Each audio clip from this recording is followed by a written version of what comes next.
Oh yeah, 502. All right, so we're going to start chapter 3, right? Yes. Yes, Maharaj. Yes. So are we doing okay with the way that we're sort of crawling along with the lessons? Yes, Just- Maharaj. We like it. Okay, that's good. And do you have a few more people on board as well today? Not in Zoom, but I will see if there are any, maybe in YouTube or Facebook. I have to check. Okay, all right, that's great.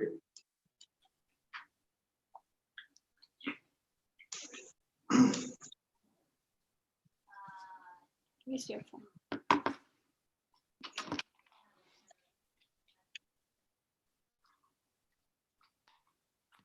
So we can start, Maharaj. Okay, Nama Om Vishnupadaya Krishnapristhaya Bhutale Shrimate Bhakti Vedanta Swami Nitinamane Namaste Saraswate Deve Gauravani Pracharine Nirvishesha Shunyavadi Paschatya Desha Tarine Jai Om Jnanatimarandasya Jnananjana Shalakaya Chakshurunmilitam Nina Tasmai Sri Gurave Namah. I was born in the darkest ignorance. My spiritual master opened my eyes with the torch of knowledge. I offer my respectful obeisance unto him. Srila Prabhupada ki. Jai. Hare Krishna. Today we're looking at chapter 3, or a portion of it. I'm going to propose that we go halfway through in order not to swallow too much in one gulp. So we'll go to around text 1920, somewhere in there, beginning with verse 1. Okay, so this chapter is entitled Karma Yoga. So it would be natural to ask the question, what is karma? Karma simply means action, put it in very simple terms. And sometimes when I do productions, drama productions, and we do like a full scale, like a technical run, we'll say lights, camera, karma, okay? Because karma means action. Instead of saying action, we say karma. So we somehow or other Vedic-ize it. So karma means to be active, and then let us look at what is yoga. Yoga means to tie up or connect with the absolute. So it's oftentimes understood that yoga is something that's done in solitude, private, quiet, reserved type of approach. And yet karma would indicate to be very active. Are these two compatible? And the answer is yes. You can be very active and be a yogi at the same time.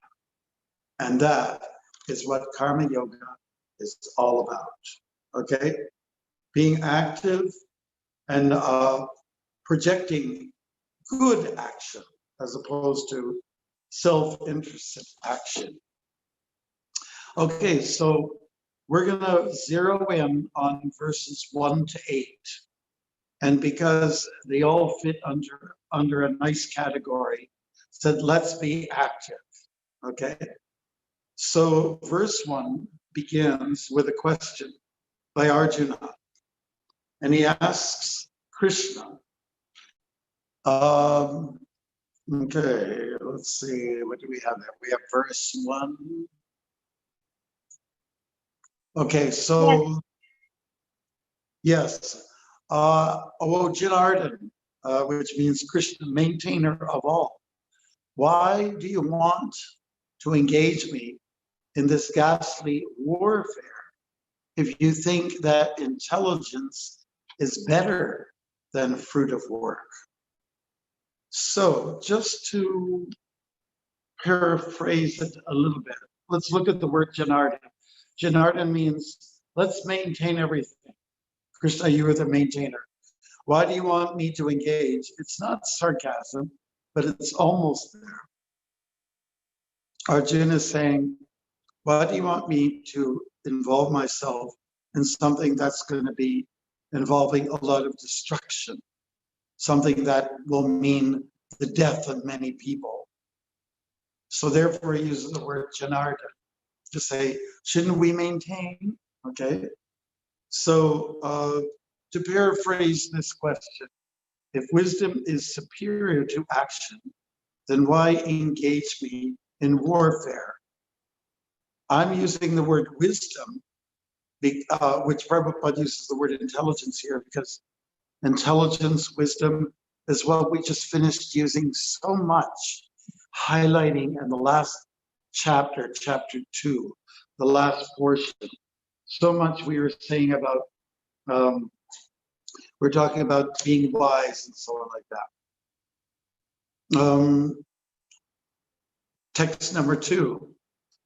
Arjuna is basically saying, this is very confusing to me. You're saying that I should be intelligent and I should cultivate wisdom.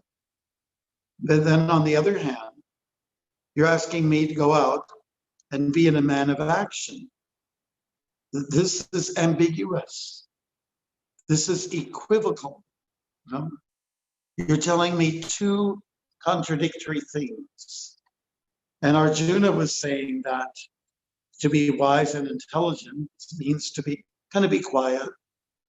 Don't say much. Just keep your mouth shut and carry on. Make no complaints. And that would seem to be superior. Okay. So Arjuna is demanding, I need a clear-cut answer. I really need to clear up this doubt in my mind. Please help me through this. Tell me decisively which will be most beneficial for me. So then in verse 3, Krishna delivers the answer. And he confirms. Let's look at the actual text. The Supreme Personality of Godhead said, O sinless Arjuna, can I see the text? I have already explained that there are two classes of men who try to realize the self. Some are inclined to understand it by empirical, philosophical speculation, and others by devotional service. So when we talk about empirical, philosophical speculation, that means you sit down and you talk philosophy and what sometimes Prabhupada refer to armchair talks or philosophy. He equates that to being quiet and being nice and good. Then the other path that is described is to be active, but to be devotionally active. So there's a difference there. So Krishna is basically saying that action is superior, but you have to do it devotionally. Okay, so I think that's pretty clear. Arjuna wanted clarification. Krishna gave it to him. Yes, there has to be a lot of karma. There has to be a lot of activity, but it has to be done with a yogic purpose or intent. So there we have it. Yoga here refers to service, devotional service. So let's look at number 4. Just remember, there's two paths. Both are, you can say, are spiritual, but one is superior to the other. Okay, Krishna is making a point here. Not by merely abstaining from work can one achieve freedom from reaction, nor by renunciation alone can one attain perfection. It's not that just by being a quiet person, sitting in a park bench under a maple tree, that you're now holy, especially when there's problems in the world. It's better to be proactive, to get some things done, but to execute them devotionally. So let's clear up that doubt once and for all. Krishna is telling Arjuna, you don't get freedom just by not working. In fact, in some sectors of society, they'll say, oh, he's just a lazy bum. He's not doing anything. Somebody might say, well, he's not harming anybody either. But in one sense, there is harm because there's so much work that needs to be done in terms of service to others. Okay, so number 5. Number 5 verse makes a clear point. Everyone is forced to act helplessly according to the qualities he has acquired from the modes of material nature. Therefore, no one can refrain from doing something, not even for a moment. Krishna is saying here that everyone's active. Even if physically you are not active, you're definitely there's a lot of motion. No, I didn't say emotion. I said motion going on inside on the mental level, which can translate into emoting or emotionalism. That's a fact. So we are all active, even if we are the reserved type of person. But naturally, we all have some proclivity. We have some tendency based on our psychophysical makeup, based on our guna and our karma. Guna means our nature, and karma means, again, our behavior or our actions. Those two combined determine whether we are a Brahminical type of person, a Kshatriya type of person, Vaishya person, or a Shudra person. And I think we've discussed them before, and we're definitely going to get back to them again. So if you recall, Arjuna was proposing, I'll live like a beggar. I won't be involved in this war. I will be like a sadhu. And oftentimes sadhus have a profile of being inactive type of people. But internally, they can be very sweet. There can be a lot of good stuff going on, wheeling around in the mind, and good thoughts, meditations, jnana yoga, thoughts about Krishna's pastimes, thoughts about what service can I do for Guru? What service can I do for Krishna? What service can I do for humanity? So a person who's thinking along those lines is very advanced. And we'll talk a little bit about that kind of person a little later on. But so the thing is that if we have someone who's not active, but a very good person, his mind might be very troubled within. He might have a warring mind. Okay, so let's look at text number 6. And that, I'm making that point again.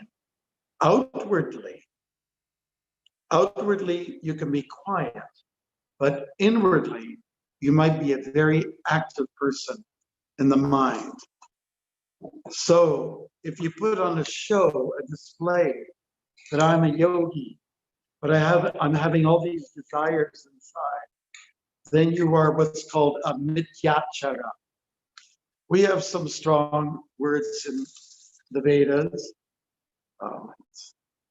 So I got this up. We have some strong words to say that that we are that you're mityachara. Mitya means false, and achara means teacher. So you're a false teacher. You're a fake. You're phony. You're a bogey yogi, and a rogi on top of that. So those are the things that we can consider on this matter of chapter 3. You can be active inwardly, but inactive outwardly. And then it just means you're basically a phony. And this is discouraged. One who restrains the senses of action, but whose mind dwells on sense objects, certainly deludes himself and is called a pretender. Okay, we don't want anybody to call us a mityachara or a pretender. It's not a nice word. We don't want to be called names anyways. Okay, so verse 7 suggests something a little bit different. It's better that you flip it. Outwardly, you should be very active. And inwardly, you can be more inactive. But whatever action is going on in the mind should be of a yogic nature. Meaning that you control your mind within. The beautiful thing about work and action is that you just keep yourself busy. It's the best therapy. Krishna's providing the best therapy to Arjuna. So he's saying again, Arjuna, listen, you are a man of action. You were born that way. Why are you denying it? Why are you living in denial? Again, a person who's in denial is, you can say, is a pretender. So we actually want to get real. So with the title Karma Yoga, we're saying karma, be active, but do it in a yogic way. Think positive. Engage in dhyana yoga. Think positive. And think of the service of the Lord, pastimes of the Lord, so on and so forth. So that controlling the senses, controlling the mind, or at least working it. It's better to be active that way than to just be harboring all these desires and contemplating like anything. Last week we were talking about Jayato Vishyam Pumsa, contemplating the objects of the senses. Okay, you can be quiet, but if your mind is active like that selfishly, then you will run into major problems. Text number 8. Krishna makes a really critical point, and any simple person will tell you this already. It's just funny that the simple things in life, a guy on the street can tell you, or Mr. or Mrs. Simple. And, you know, people get confused these days. So here's what Krishna's saying. You can't even stay alive if you're not active. You got to go out and work. You got to go out and get yourself busy. And in this way, you can maintain. But the way you act should be done according to your prescribed nature. Prabhupada uses this word, prescribed duty. So prescribed means prescription. Who's giving the prescription? Krishna's giving the prescription. Okay? So let's say if you're a Brahmin, you're given codes to follow. You're given directives through Shastra, through Guru, through Sadhu. And you're told, okay, a Brahmin does this and this and this. What does a Brahmin do? How is a Brahmin active? Well, one way is the Brahmin studies a lot. And then he teaches what he's studied.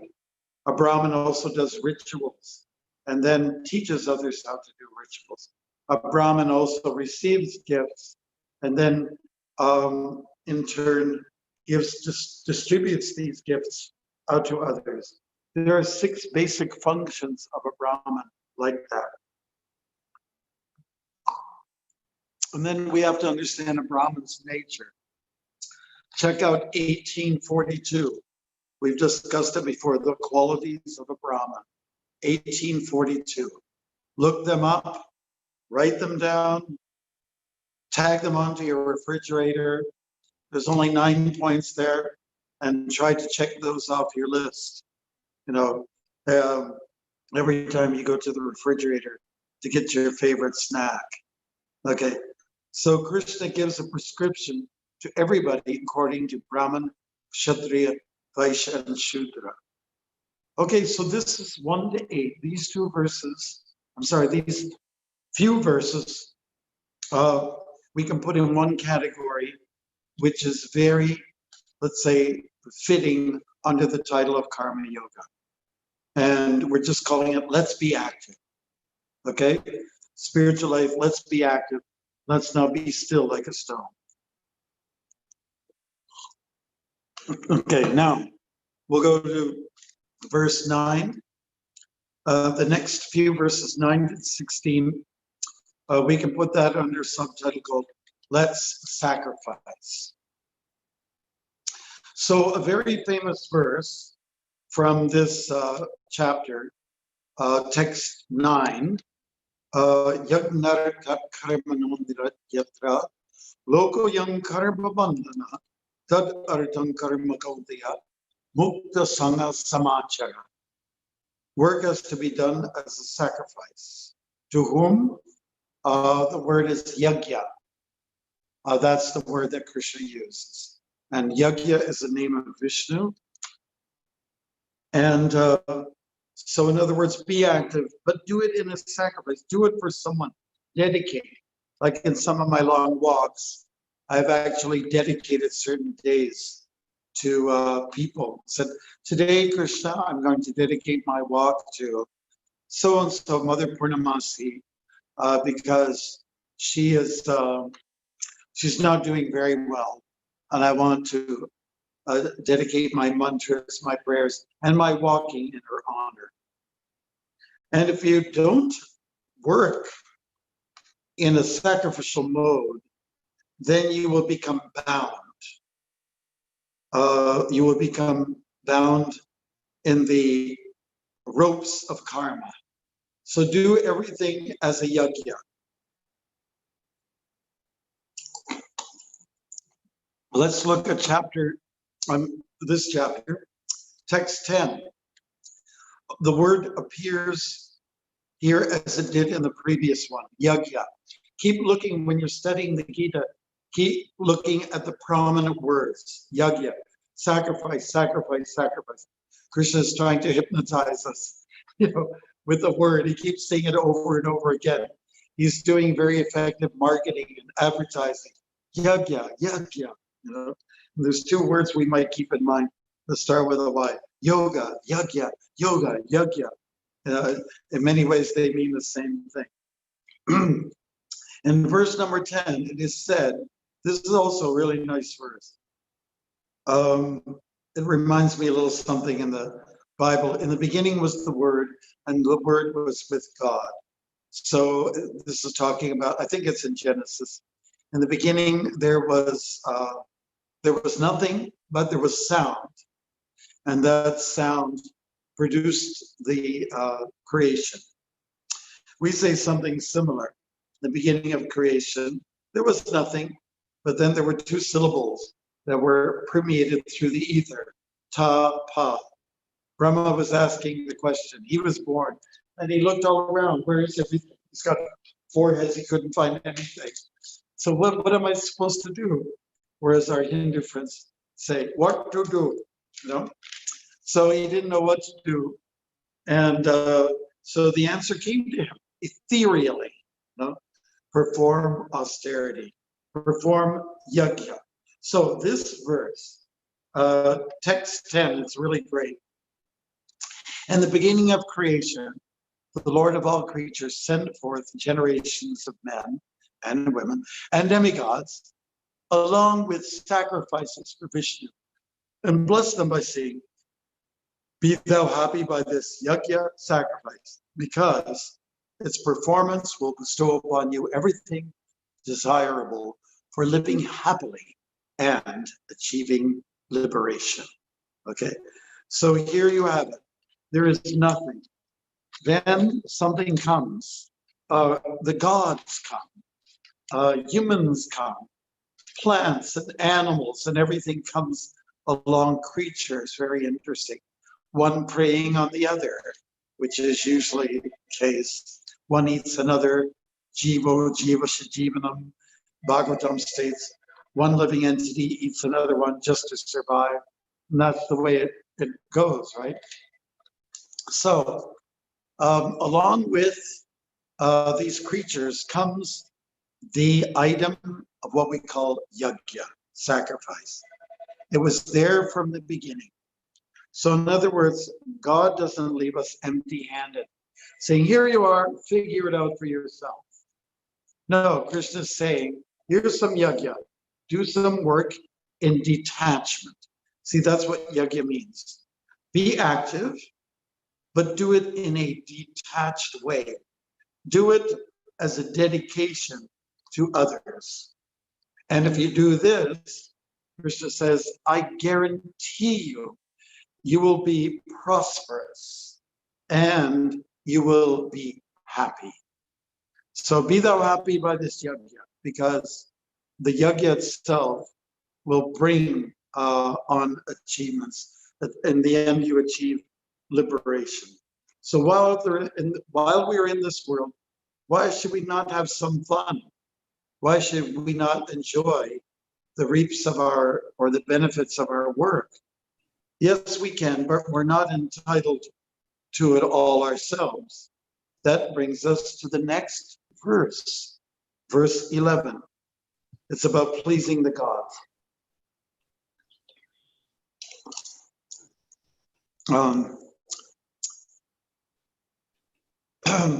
The demigods, being pleased by sacrifices, will also please you. And then, by cooperation between men and demigods, prosperity will reign for all. This is an endorsement of what we've been talking about. The demigods are there to receive our offerings. We have an obligation to please them. And what happens, they reciprocate and they give us all the bounties we need in life. So you please the devatas, they will in turn please you. That's how it works. I'm going to turn off that phone because it's bothering me. Just give me a second, okay? I thought it was there. Okay.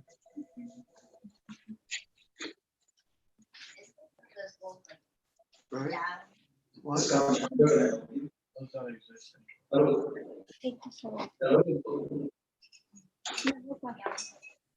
And throw this. Please always answer the phone.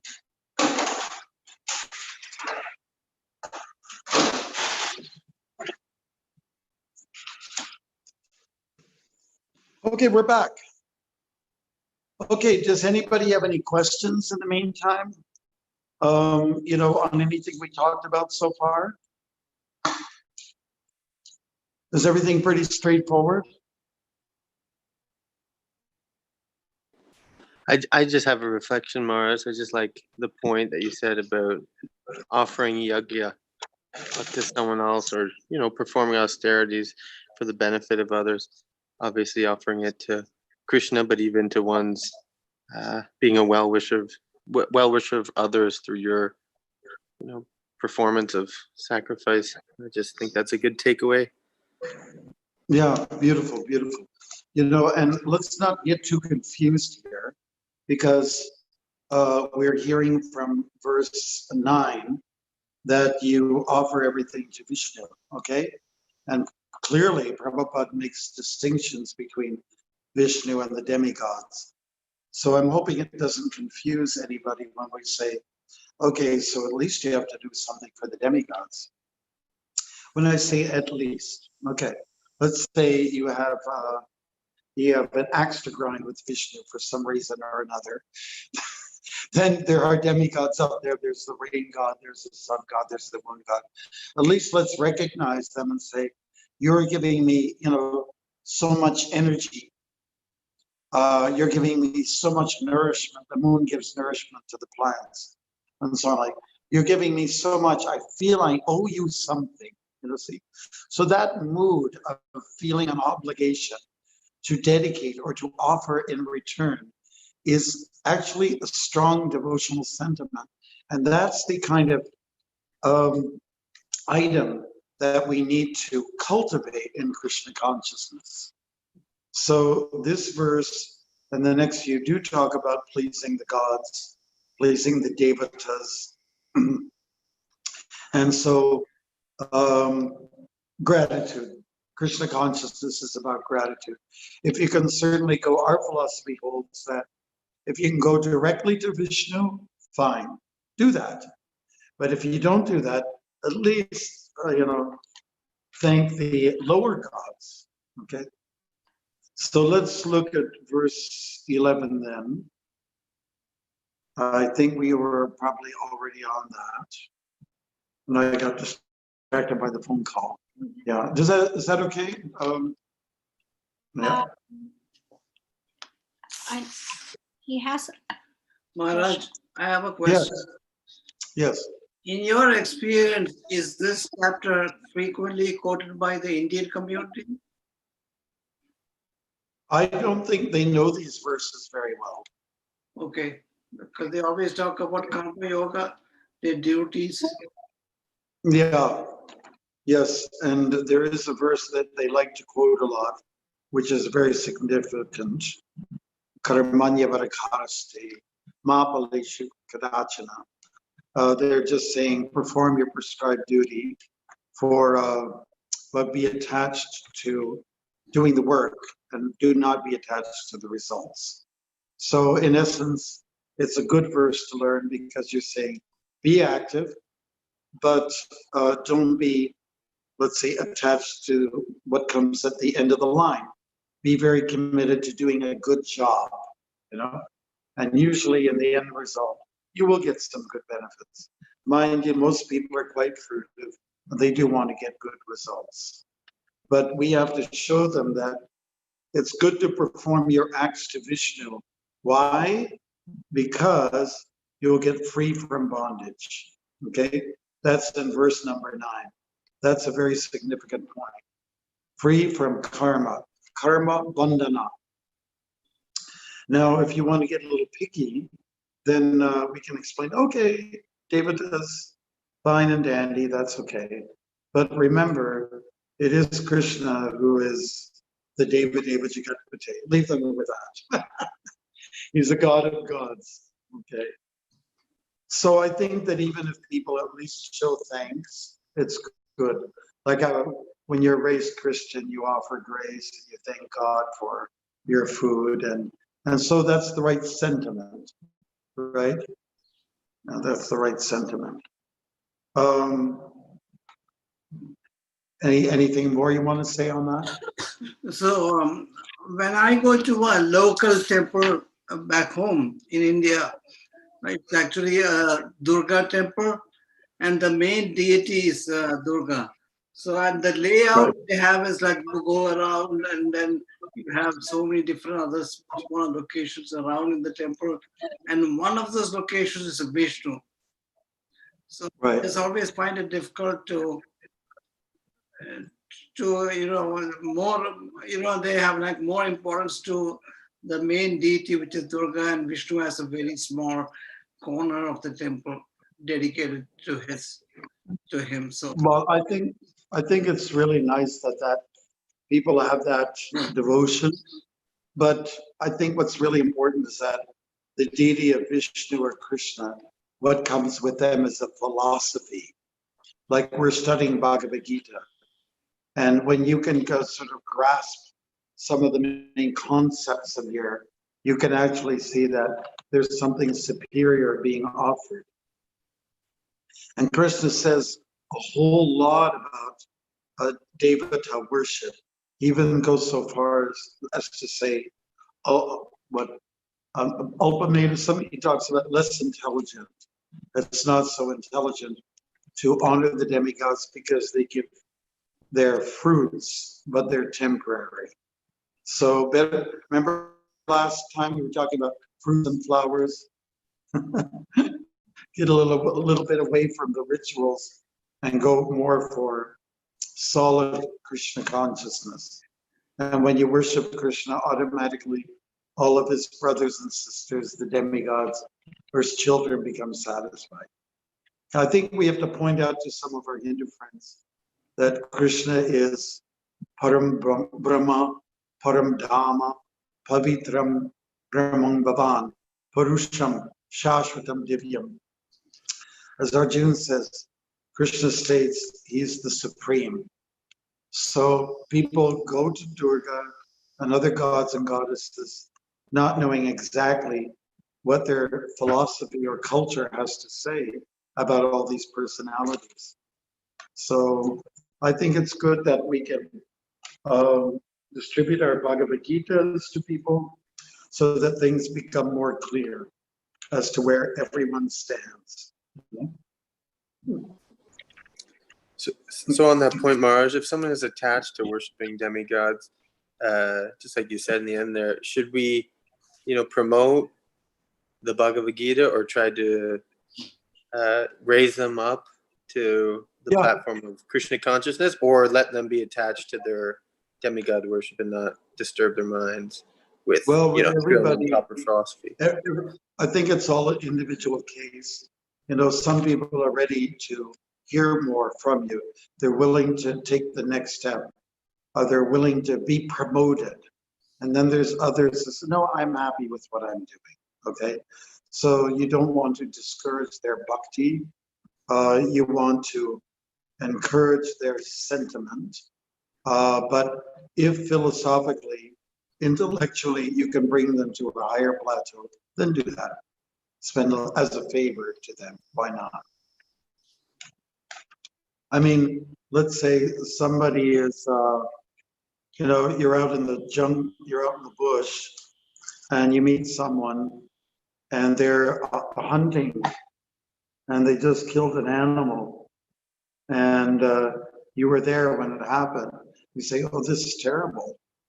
But what if that person offered some prayers or some meditations and says, dear Great Spirit, please thank you for allowing me this food. I'm most grateful. So the spirit is right. You never want to kill the spirit, but you might want to have them understand the shortcomings philosophically. You want to try to raise their consciousness. Isn't it? Absolutely, Maharaj. That's what you helped me do. I remember when we were on the walk and there was that same question by Trayvon, or you may have asked that, what if we were stranded on an island and all you had to eat was meat? And I had to think about it. I was like, I've never eaten meat in my life, but I had to think, if that was the only option.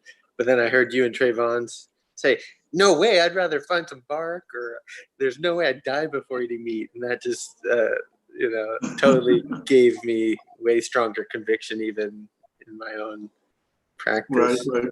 Speaking of, what are you eating right now, Marge? Are you feeling okay? Is that soup or? Yeah, no, this is lemon, water, jaggery, ginger, and a little black pepper. Wow. And it's on the rocks. Nectar. Very nice. Yeah, that's great. That's wonderful. Okay, so I live on this. What was the answer to that question? Did I answer the question? No, the Trayvon's question during the walk. Oh, yes. Did you remember? You remember Trayvon? Yes, I remember. Yes. Mandalaram, do you remember where we went with that in the end? That particular. Yeah, the conclusion was that you guys both said, no way, there's no way we would eat meat. We would rather die before doing that.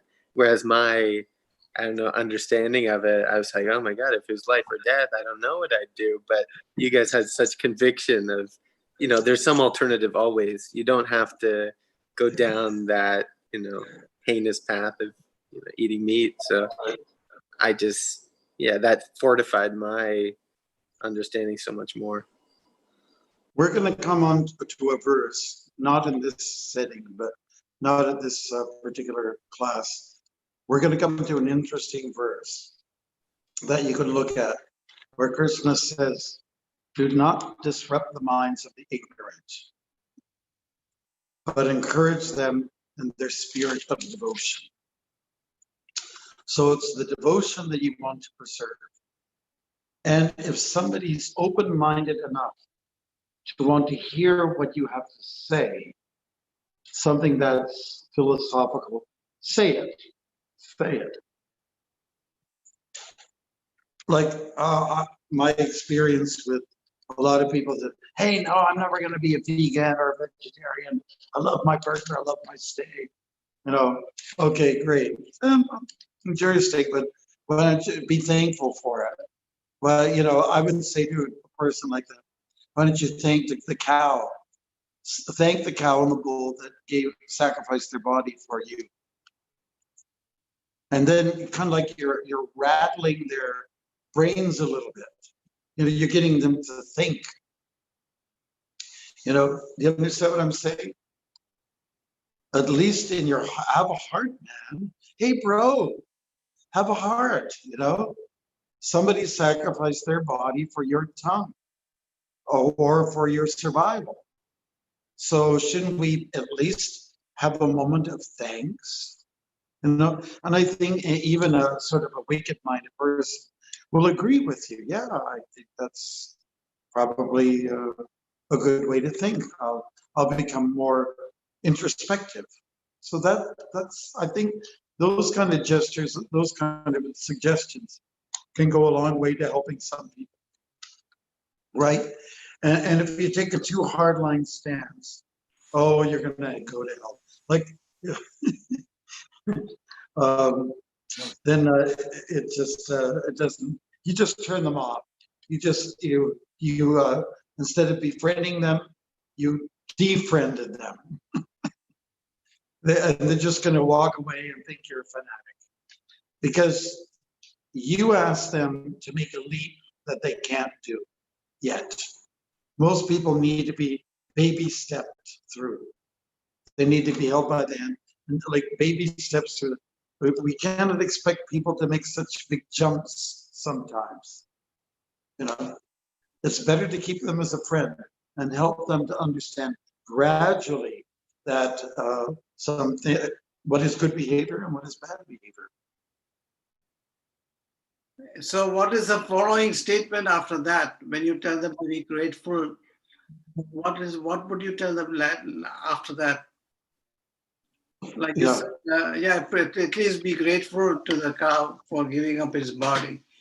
So what would be the next follow statement on that? Well, the next statement is, so try it out, buddy. Hey, we're friends after all. And if there's another installment with them, just say, how are you doing? You know, how's it going with your eating? What are you thinking about making a change in diet?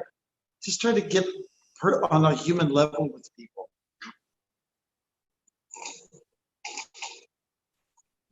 Is that okay? Yes, I sir. think just try to be friendly. Just try to get on their good side. Slowly bring them in.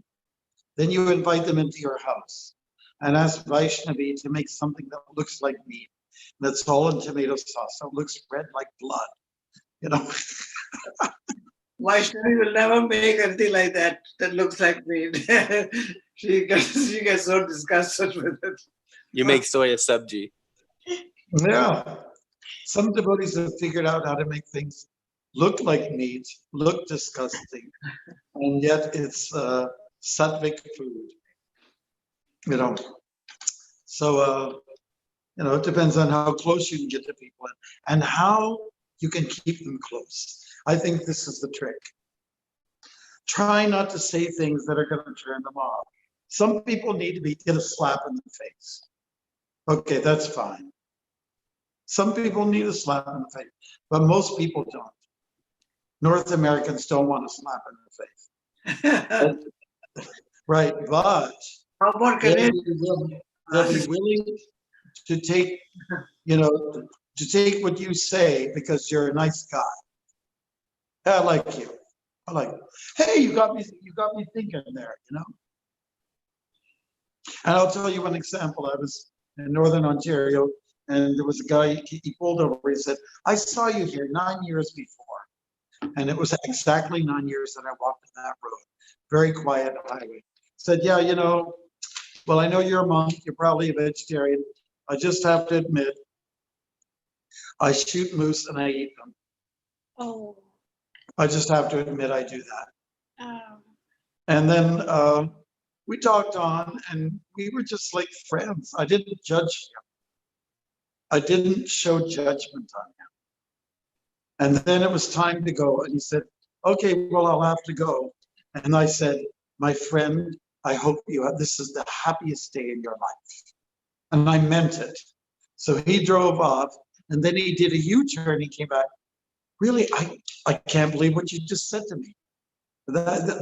Thanks a lot, buddy. So you see, when you get people on the platform of friendship, then you can say anything, but you have to baby step them through, you know? I mean, some people can use the other approach. Like I heard that actor who played the Joker in the movie, he won the Oscar award. Yeah, That Phoenix guy, he shocked the whole audience with his, you know, with his very strong statements about animal abuse and things like that. So he could do that. They already like him. They love him. He's accepted, right? So he had them in the palm of his hand, and therefore he could say what he wanted to say, even though it was like a slap in their face. So, but we are not like a famous actor, right? We're just a regular Joe Blow.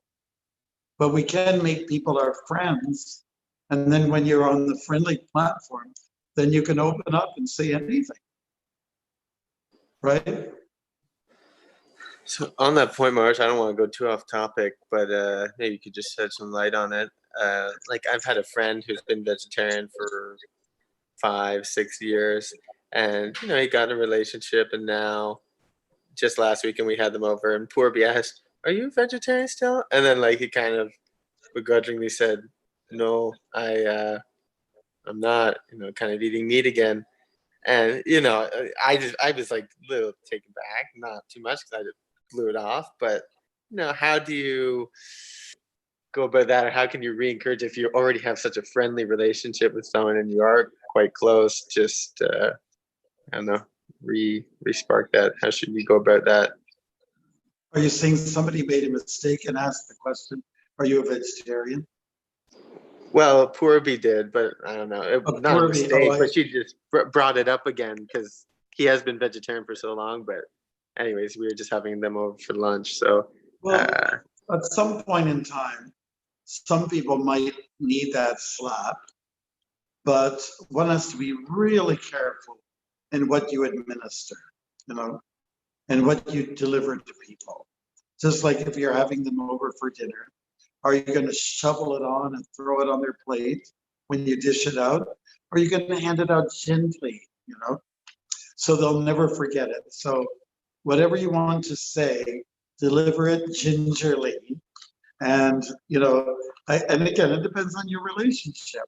Maybe you're the kind of, maybe your friend he loves the shock culture, shock him to death. You know, if that's what he wants. He'll show you some pictures, buddy. This is what happens, you know, when you eat this kind of food. This is what's the rurus will come, they'll attack you from all directions, and they'll get right at your bowels and tear it apart while you're alive.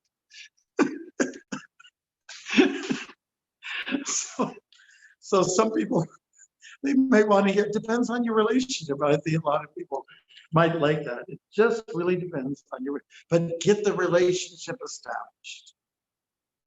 Get that established.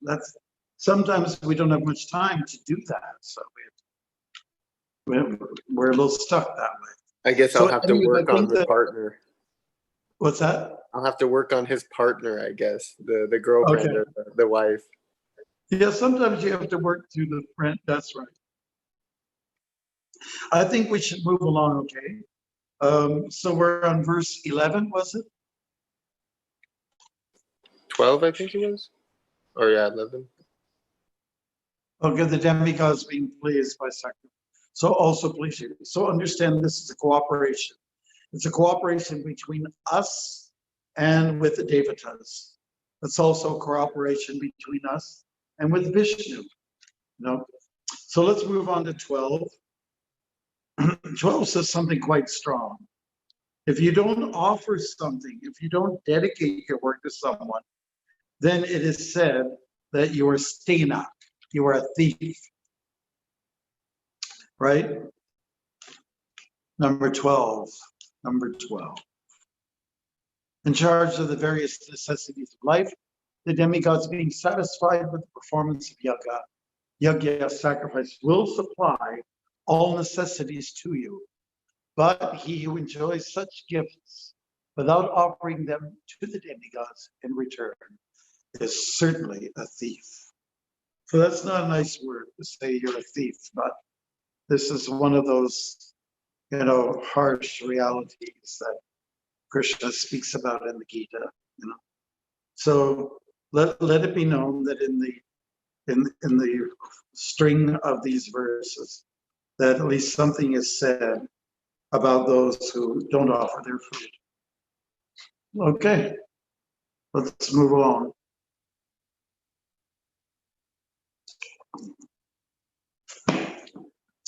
Thirteen. Offer food before consumption. Otherwise, you will eat pop. You will eat pop.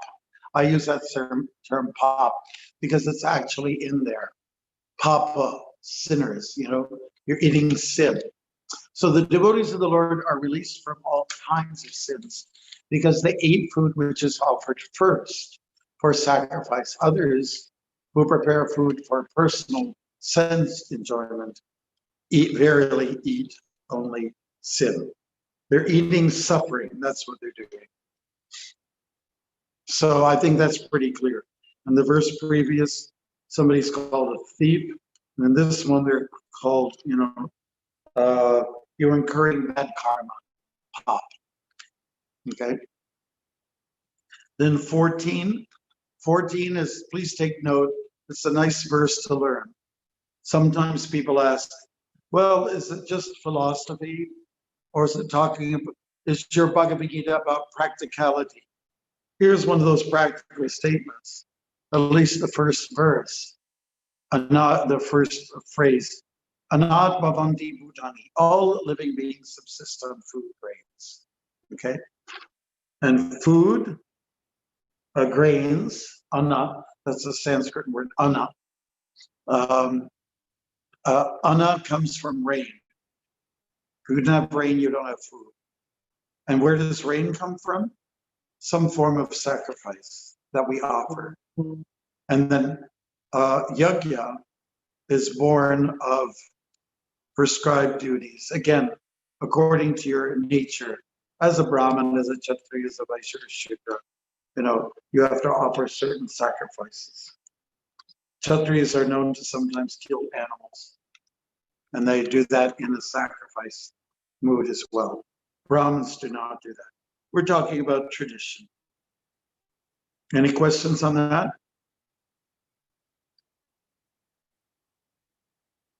This summer, I think it's been a very good summer. Lots of sun, good amount of rain. Maybe the moon has come through a little stronger than usual. But the vegetation has been very good this year in general, at least in the eastern part of North America that I know of. Let's move along then. With 14, let me finish one more. Sacrifice is work in detachment. So rain comes from sacrifice. And let's again make it very clear. What is sacrifice? Sacrifice is action in detachment. Action that's done devotionally. Text 15. Okay, regulated activities are prescribed in the Vedas, and the Vedas are directly manifested from the Supreme. Consequently, the all-pervading transcendence is eternally situated in acts of sacrifice.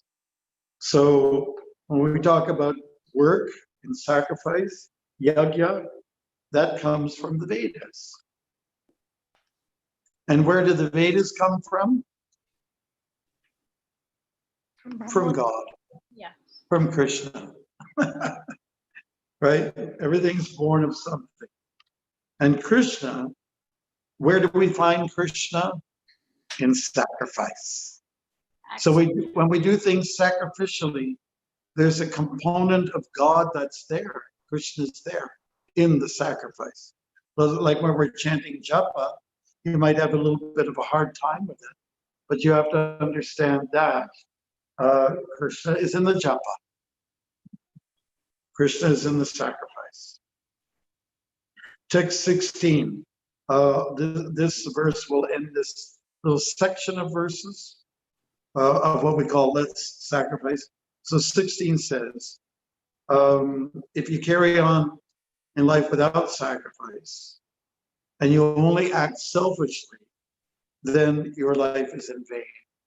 So my dear Arjun, one who does not follow in human life the cycle of sacrifice, thus established by the Vedas, he certainly leads a life full of sin, living only for the satisfaction of the senses. Such a person lives in vain. Vain means useless. No. You're active, but you haven't put your heart anywhere. You haven't put your heart in the right place. So I think we have time to finish our last little segment. The 17, 18, 19, we can group together. We'll call this act without detachment. So in verse 17, Krishna is talking about the self-realized soul. This does not apply to us, but yet we can understand what are the symptoms of someone who has this nature being self-satisfied. So, but for one who takes pleasure in the self, in the soul, whose human life is one of self-realization, and who is satisfied in the self only, fully satiated, for him, there is no duty. So this we can say it's an uttamadikari. This is a person that doesn't have to follow prescribed duties, but is totally atmarama, self-contented, and doesn't have to worry about anything. So this person is hard to find. So the word karyam, no duty, no action is necessary for such a person. So initially in this chapter, we're talking about how it's important to be active, but now Krishna presents another scenario, says, well, there are some people who don't have to be active and they don't have to follow any codes. They are just self-realized. Number 18, same thing. We're talking about a self-reliant person. Okay, a self-realized man has no purpose to fulfill in the discharge of his prescribed duties, nor has he any reason not to perform such work, nor has he any need to depend on any other living being, right? So rare to find such a person. And then finally, we have 19, where Krishna is telling Arjuna, but you, my dear Arjuna, I don't want you to be doing that, which means doing nothing. I need for you to be active. So he says, therefore, without being attached to the fruits of activities, one should act as a matter of duty. For by working without attachment, one attains the supreme. Yeah. So let's get there if we're not there now. Act as a matter of duty. So Krishna's talking to the ordinary man in the form of Arjuna. And he's saying, but you, my dear Arjuna, you have some duty to do right One time Prabhupada was talking to two sannyasis, and he said to one, okay, now, a sannyasi should be free to go about and travel and go all over the place and deliver Krishna consciousness. So that's what you should be doing. Then he turns around to the other sannyasi and he says, now, you're a sannyasi and you should do whatever's necessary.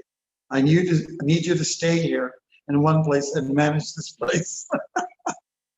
So both are good, right? Both have to act in detachment. Is that okay?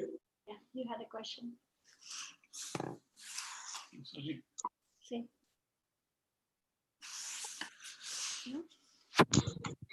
Anyways, we covered 19 verses, and next Thursday we can finish the chapter, Okay. and I think we're going at a good pace, Yeah. right?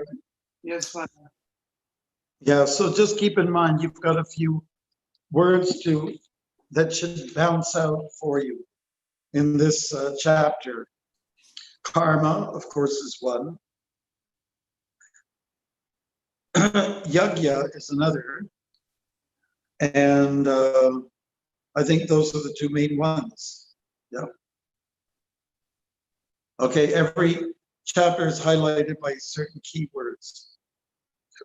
And of course, they'll be shared all over the place. So 1 to 8, they all seem to have one theme. 9 to 16, another theme. 17 to 19, also another theme. Okay, Okay. so thank you.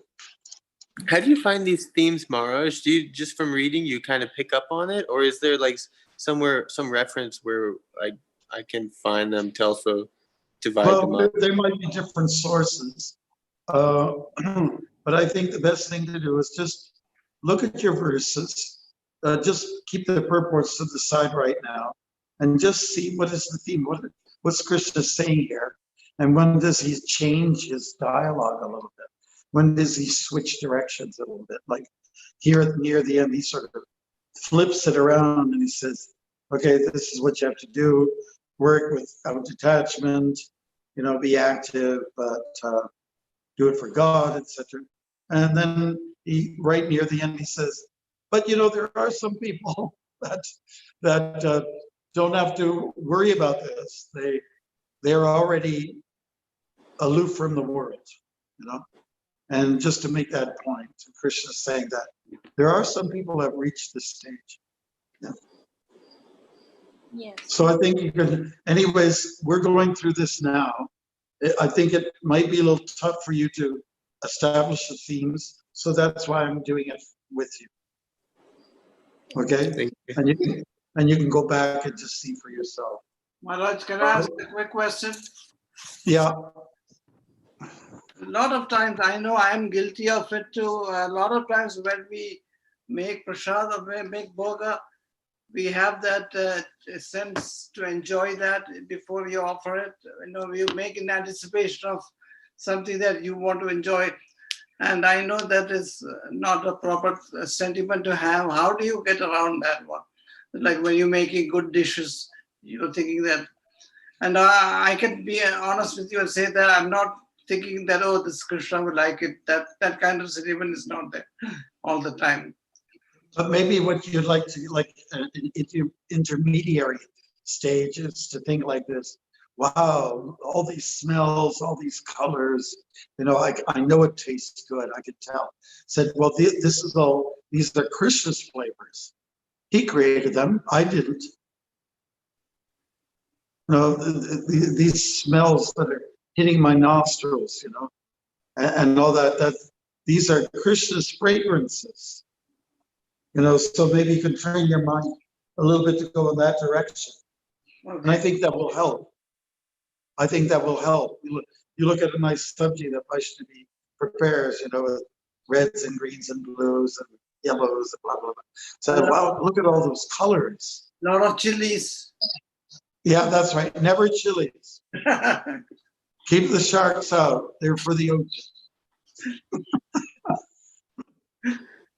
Okay, I'm going to have to go now. Thank you. Okay. There is one comment from the Facebook. One person liked what you said about the themes in this chapter, namely karma and sacrifice. Yes, yes, yes. Look at your words. Look at the chapter. Karma, yoga. What does it mean? What does yoga mean for most people now? And it just throws you right off. They have a very wrong meaning of yoga. Karma, when people say karma, they also don't understand that. Karma for most people means, oh, I got a reaction. It's coming to me. I deserve it. But karma doesn't mean that. The full spectrum is that karma is either good or bad.